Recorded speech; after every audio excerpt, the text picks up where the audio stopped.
All right, somebody who didn't get a gold medal, according to the Democratic Party yesterday, was Ed Rendell, Pennsylvania governor.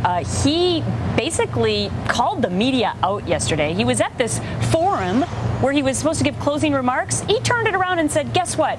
This whole thing leading up to who we chose as a Democratic nominee was embarrassing because of the Obama coverage that the mainstream media gave him. It wasn't just any event. This is at Stephanopoulos, Brokaw, and Schaefer. There was all three from the Sunday shows, and he got up and supposed to give closing remarks, and he rips the media in front of the media. He said, quote, "Ladies and gentlemen, the coverage of Barack Obama was embarrassing. It was embarrassing." And of course, if you have watched, and there's the quote right there. And then he said, MSNBC was the official network of the Obama campaign, he said.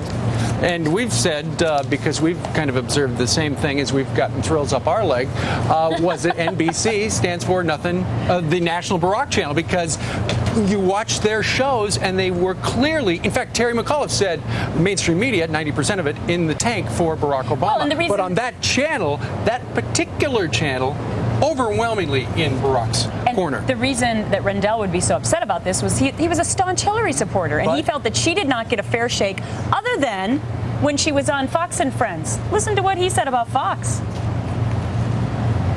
What have you noticed since Iowa about him, about the campaign, about the crowds? It's, I think from a reporter's point of view, it's almost hard to remain objective because it's infectious. The energy, I think, it sort of goes against your core to say that as a reporter. But that I think during this entire primary coverage, starting in Iowa and up to the present, Fox has done the fairest job, has remained most objective of all of the cable networks. You hate both of our candidates. No, I'm only kidding. But would you actually have done a very balanced job in reporting the news? There you go. Thank you very much, Governor. He's right. Let's just think about this, though. Ed Rendell used to run the DNC. He knows the need. He knows, and he's a Democrat first, and he knows how much the party has to come together in order to get this nomination. Why would he wait to convention week to say something like that, unless, of course, he has this message down? Is this a precursor to what Senator Hillary Clinton's speech will be about, what Bill Clinton's speech will be about? He had a chance to bring everyone together. You would think he's over this by now. He knows this is going to run on every major news outlet.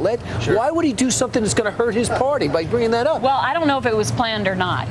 You know, that will closing remarks. Ed Rendell was booked. That'll remain to be seen. It was interesting though because Tom Brokaw was part of this panel, and he tried to settle the whole thing down. But keep in mind, Tom Brokaw himself has had to remind Chris Matthews and Keith Olbermann on his own network to not be so biased while they're on the air against Hillary Clinton. Right, and Tom Brokaw, in fact, yesterday said, there are other voices on MSNBC other than Olbermann and also Matthews. They are, however, the loudest voices. And you got to imagine, nobody in this planet wants John McCain to win more than Keith Olbermann. I mean, when you watch his show, if Barack Obama is president of the United States, who's he going to yell at? Right. Non-stop yelling. Yeah, he foams at the mouth over that situation. Hey,